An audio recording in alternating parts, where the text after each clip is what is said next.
네, 여러분 안녕하세요. 호야입니다. 오늘은요, 제가 국제 결혼을 해주고 싶은 친구들이 몇 명 있는데 선뜻 나서서 해주지 못하는 이유를 말씀드려 보도록 하겠습니다. 전에도 잠깐 제가 말씀드린 기억이 있는데 10여 년 전에 제가 콘크리트 파일 회사에 근무한 적이 있었거든요.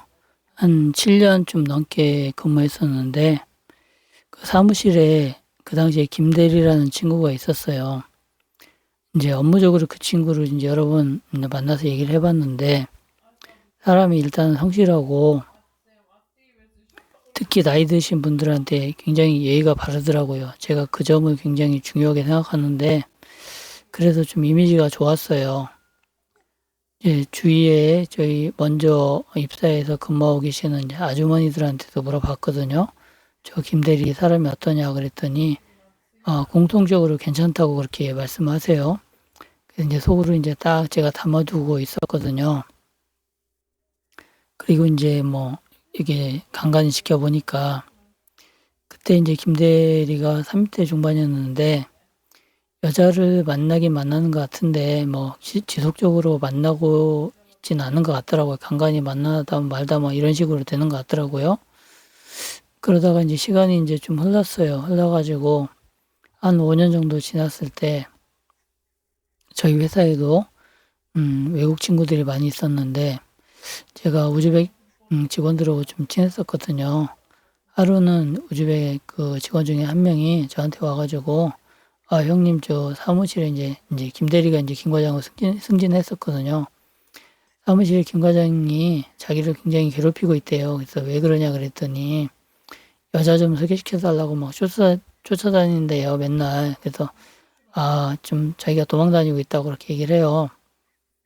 그 얘기를 듣는 순간 이때다. 이제 나의 시간이 왔구나. 그 생각이 들면서 퇴근해서 이제 집에 와가지고 저희 아내한테 얘기했어요.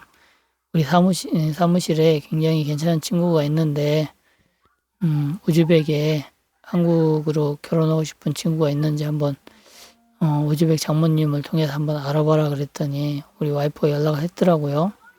한 2, 3일 지나고 나서 연락이 왔어요.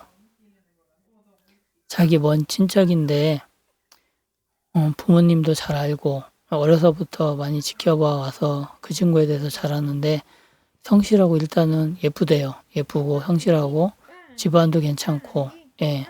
그리고 이제 저희 아내가 국제 결혼해서 한국에서 살고 있다는 그 사실도 알고, 이제 소식들도 좀 간간히 접했나 봐요. 그래서 한국에 대한 이미지도 좋고, 당연히 국제 결혼하고 싶은 마음이 있다고 이렇게 답변이 왔어요.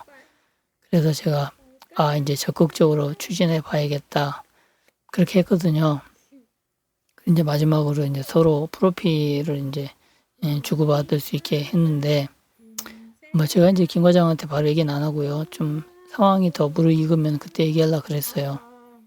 근데 이제 저쪽에 이제 여성분은 나이가 21살이더라고요. 근데 이제 이쪽 물어보길래 우리 김 과장은 41살 정도 됐지 그랬더니 우리 와이프 얼굴색이 싹 바뀌면서 40 넘어가면 쉽지 않은데 그래요. 그래서 아니 왜 그래 옛날에는 좀 40 넘어가도 많이 결혼했잖아 그랬더니 글쎄 그러면서 이제 기다려 보래요. 그러면서 그 다음날 또 연락이 왔어요. 연락이 왔는데 이제 우리 김 과장이 부모님 뭐 이제 어머니하고 살고 있지만은 자기 집도 있고 좀 돈도 좀 있고 그 결혼할 준비는 다 끝났다.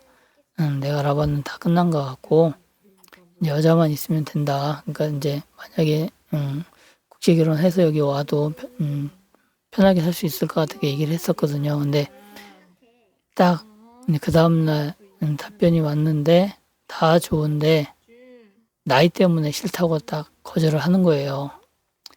그래서 제가 이제 좀 사실 깜짝 놀랐죠. 나이라고 그러면서 이제 그런 얘기를 하면서 아차 싶은 거예요. 제가 몇 년 전에 이제 좀 서둘렀으면은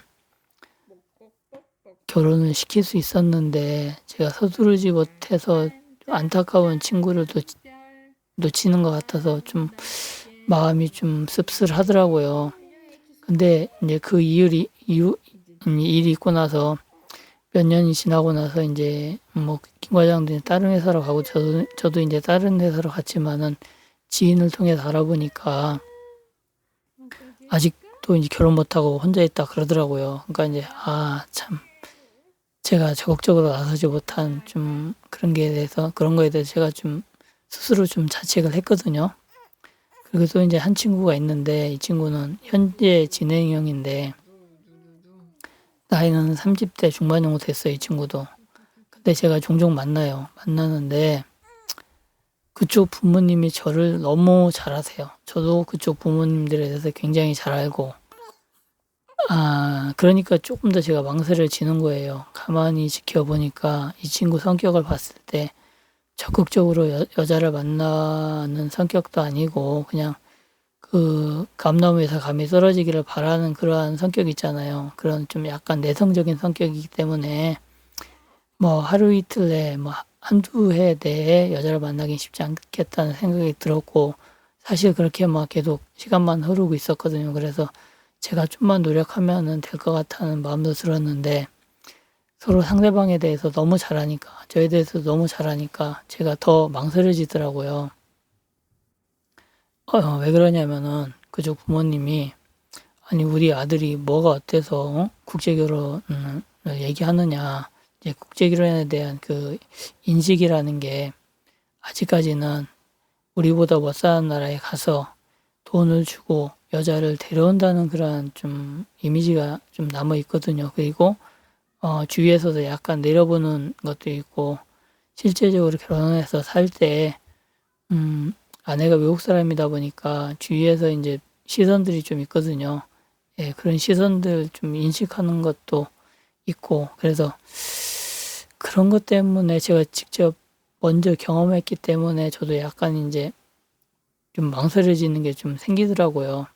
더 친하게 지내는 사이이기 때문에 이번 일로 인해서 제가 이제 국제 결혼을 얘기했을 때 좀 기분 나쁘게 받아들이면은 서로 이제 사이가 괜찮은데 이걸로 인해서 좀 사이가 벌어질 수도 있으니까 더 조심스럽게 되더라고요.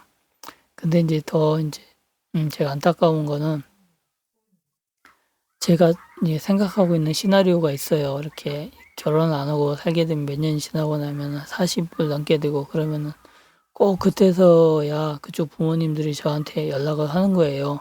우리 아들 좀 국제교환이라도 좀 시키고 싶은데 좀 안 될까? 괜찮은 아가씨 있나? 뭐 이런 식으로 좀 물어보는 경우가 몇 번 있었거든요. 근데 그때는 너무 시간이 늦기 때문에 제가 어떻게 잘해주고 싶어도 안 된다는 거. 근데 이제 그러한 시나리오들이 딱딱 맞아 들어가기 때문에 더 문제라는 거거든요. 그래서 저도 그냥 발만 동동 구르고 벙어리 냉가서 말듯이 선뜻 얘기도 못하고 이렇게 지내고 있거든요. 주위에서도 이제 저뿐만 아니라 다른 먼저 국제 결혼하신 분들이 봤을 때 노총각들이 너무 많기 때문에 그 중에서도 괜찮은 친구들이 좀 있거든요. 그 친구에 대해서 소개를 시켜주고 싶어도 제가 앞서서 얘기한 것처럼 그러한 이유로 인해서 망설여지는 경우가 사실 좀 있다고 저는 생각합니다. 이제 오늘 지금 이 시간에도 제가 고민을 많이 하고 있는데 하여간에 고민만 하고 선뜻 나서지 못하는 이유가 무엇인지 여러분들에게 말씀드려봤고요. 그러면은 다음 시간에 또 다른 내용 가지고 여러분들 찾아뵙도록 하겠습니다. 시청해주셔서 감사합니다. 안녕히 계세요.